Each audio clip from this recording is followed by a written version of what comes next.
today was gonna be the day, but they'll never throw it back to you. By now you should have... Fala pessoal, belezinha?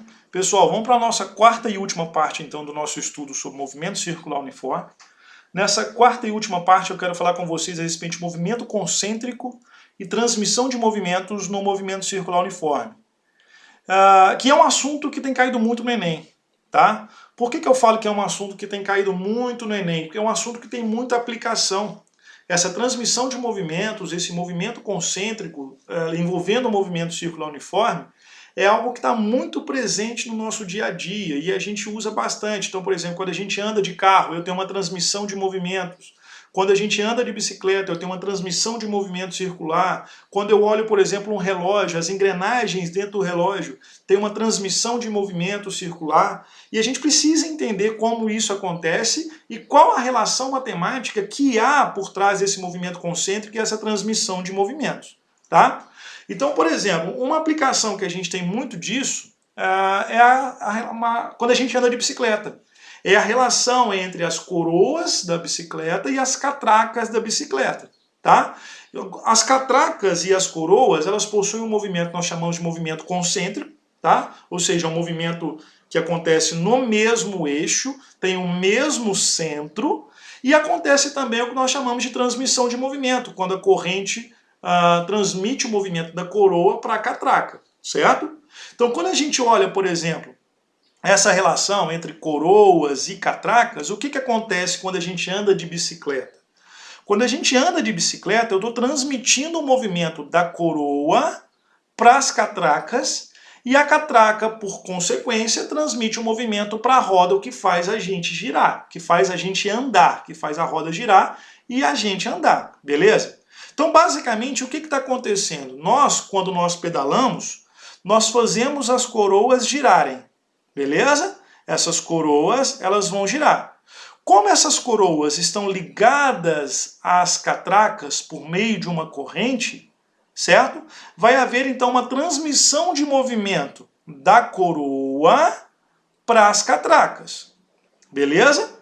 Então, ou seja, aqui nós temos uma transmissão de movimentos por meio de uma corrente ou correia, que é o que nós vamos falar daqui a pouco, beleza? Mas antes disso, vamos entender, por exemplo, o que acontece no movimento concêntrico das coroas e das catracas, beleza? Então presta atenção, aqui eu tenho uma bicicleta que tem 3 coroas e 6 catracas diferentes, beleza? O que a gente precisa entender com relação a essas coroas e a essas catracas? Primeira coisa, quando eu pedalo, todas as coroas giram com a mesma velocidade angular, beleza? Então, ou seja, quando eu estou dentro do movimento concêntrico, a velocidade angular é a mesma para todos os objetos. O que isso significa? Se a catraca menor está girando com uma velocidade angular, sei lá, de 2 radianos por segundo, todas as outras coroas estão girando com uma velocidade angular de 2 radianos por segundo. Então essa é a primeira coisa que a gente tem que levar em consideração. A velocidade angular é a mesma para todos os objetos que compartilham do mesmo centro de rotação. Então, ou seja, a primeira coroa ela vai apresentar uma velocidade angular 1, que vai ter a mesma velocidade angular da segunda coroa, que vai ter a mesma velocidade angular da terceira coroa. Tá? Então essa é a primeira coisa que a gente tem que entender. Então quando uma coroa está girando, as outras coroas também vão girar com a mesma velocidade angular. A mesma coisa vale para as catracas e a roda, certo? A roda da bicicleta não está ligada às catracas da bicicleta. Então quando essas catracas giram, elas fazem com que a roda gire também, com a mesma velocidade angular. Então a velocidade angular da primeira catraca é a mesma velocidade angular da segunda catraca, da terceira, da quarta, da quinta e assim sucessivamente. Tá? Então dentro de um movimento concêntrico você precisa entender o seguinte, que a velocidade angular é sempre a mesma. Mas não é a mesma coisa da velocidade linear. A velocidade linear, ela depende de quê? A velocidade linear, nós vimos nas aulas anteriores. Deixa eu só arrumar isso aqui. Desculpa. A velocidade linear, nós vimos nas aulas anteriores que V, que ela é dada pelo produto da velocidade angular vezes o raio. O que essa equação aqui está me falando? Ela está me falando o seguinte, que quanto maior for o raio, maior vai ser o valor da velocidade linear, da velocidade tangencial, da velocidade escalar, da coroa, da catraca ou da roda, certo? O que isso significa? Significa dizer o seguinte, que a catraca menor, que a coroa menor, possui uma velocidade linear menor que a coroa maior, certo? Ou seja, quanto maior o raio, maior vai ser a velocidade linear, certo? Então isso a gente pode fazer a mesma coisa para as catracas, tá? Então quanto menor a catraca, menor a velocidade linear delas. Então, ou seja, essa primeira catraca menorzinha apresenta uma velocidade linear menor do que a última catraca e do que a roda a qual elas estão ligadas. Isso é o que nós chamamos de movimento concêntrico, tá? Então, dentro do movimento concêntrico, você tem que entender isso, que a velocidade angular é a mesma para todos os objetos que apresentam o mesmo centro e que a velocidade linear, que a velocidade escalar tangencial, vai ser proporcional ao raio. Quanto maior o raio, maior a velocidade. Pessoal, além do movimento concêntrico, que é muito importante, tem características muito específicas dentro do movimento, nós vamos ter também o que nós chamamos de transmissão de movimentos no movimento circular uniforme, tá? E quando nós falamos em transmissão de movimentos, essa transmissão de movimentos, como eu demonstrei anteriormente, ela pode ocorrer por meio de uma correia, pode ocorrer por meio de uma corrente, que é o que acontece, por exemplo, na bicicleta, tá? Quando a coroa transmite movimento para as catracas, mas isso também pode acontecer por meio de um contato direto entre engrenagens, por exemplo, que é o que acontece no interior de um relógio, por exemplo, tá?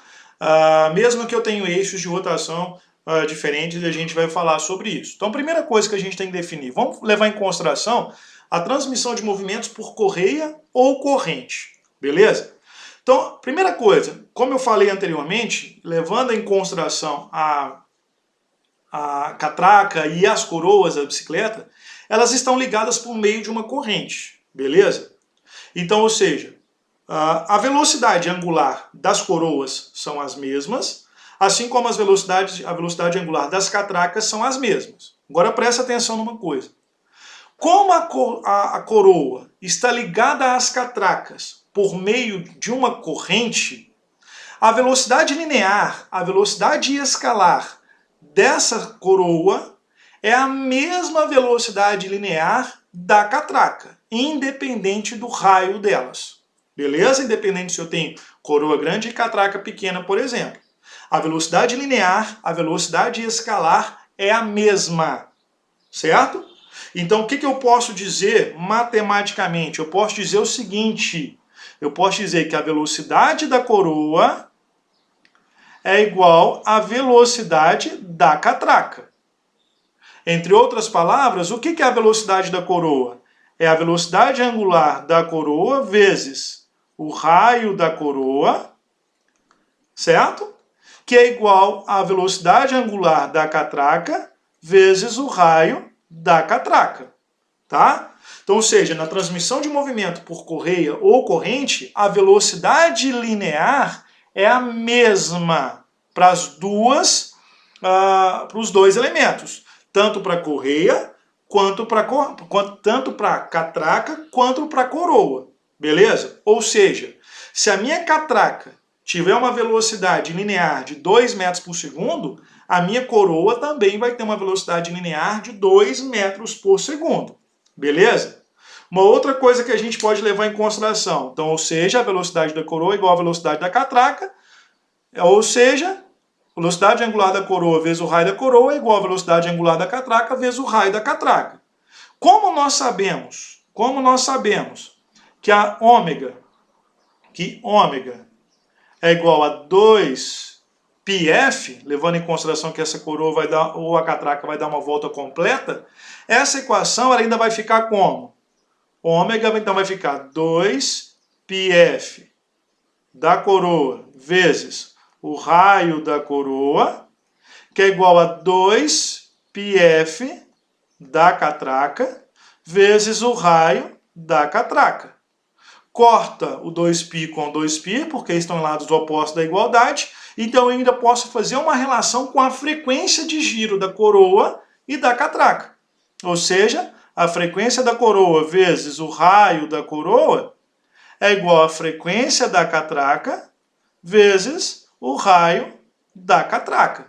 Então eu vou ter essas relações para transmissão de movimento por correia ou corrente. Velocidade linear e escalar é a mesma, que isso implica uma velocidade angular vezes o raio da coroa, que é igual a velocidade angular vezes o raio da catraca, e isso implica numa relação com as frequências. O que isso significa dizer? Significa dizer o seguinte, que a frequência de giro da coroa e da catraca são diferentes. Ou seja, a catraca, que tem um menor raio, apresenta uma frequência de rotação maior que a coroa.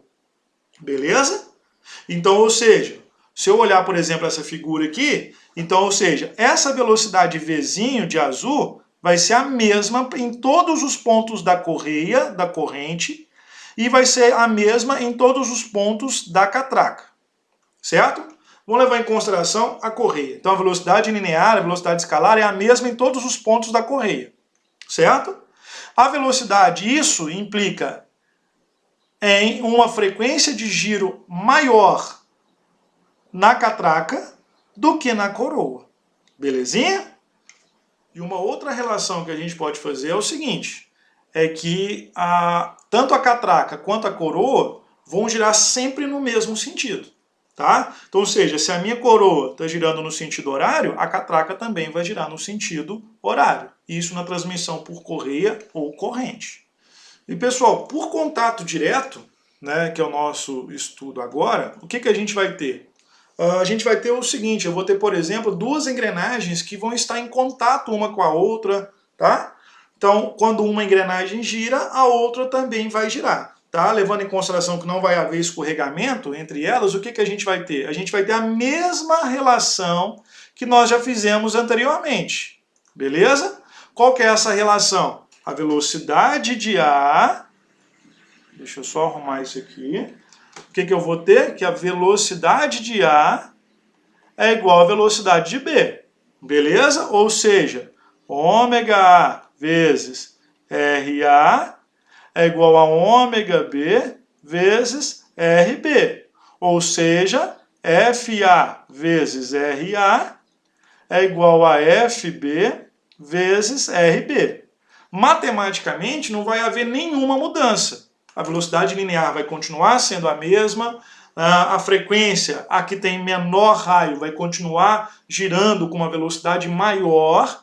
A única diferença na transmissão de movimento por contato direto é que se uma está girando no sentido anti-horário, a outra vai girar no sentido horário. Ou seja, elas giram em sentidos diferentes. Belezinha? Pessoal, e para a gente encerrar os nossos estudos sobre movimento circular, né, como eu falei anteriormente, a gente tem a transmissão de movimento por eixo concêntrico, que é o que acontece entre as catracas, que é o que acontece entre as coroas. Tá? E nesse caso, a gente vai ter aquela relação que eu falei. Então, ou seja, eu vou ter uma situação onde as velocidades angulares são as mesmas, mas as velocidades lineares serão diferentes, porque elas vão variar de acordo com o raio. Então, ou seja, matematicamente, o que eu posso dizer com relação a isso aqui? Eu posso dizer o seguinte, que a velocidade angular de A é igual à velocidade angular de B. O que isso significa? Ômega não é igual a 2π sobre t? Então eu posso dizer o seguinte, ó, eu posso dizer que a velocidade angular de A é igual à velocidade angular de B. Isso aqui também implica dizer que 2π sobre TA é igual a 2π sobre TB. Entre outras palavras, o que eu estou querendo dizer? Que o período de rotação da primeira, do disco A, é igual ao período de rotação do disco B. Se o período de rotação é o mesmo, a frequência de rotação também vai ser a mesma. Então a frequência de A também vai ser igual à frequência de B. Então, ou seja, para a gente finalizar na transmissão de movimento por eixo concêntrico, como eu falei anteriormente, a velocidade angular é a mesma entre os discos, por exemplo, entre as coroas, entre as catracas. Então, o período de rotação é o mesmo, ou seja, o tempo que ele gasta para dar uma volta completa é o mesmo, e isso implica numa mesma frequência de movimento. Mas a velocidade linear é diferente, porque vai variar de acordo com o raio, tá? Pessoal, então eu estou encerrando aqui então a nossa videoaula sobre movimento circular uniforme. Espero que tenha ficado claro para vocês. Assistam as 4 videoaulas, tá? E qualquer dúvida pode me enviar, pode me mandar, tá? Então um abraço, fica com Deus e até a próxima videoaula. Tchau! By now you should have somehow realized what you're not to do.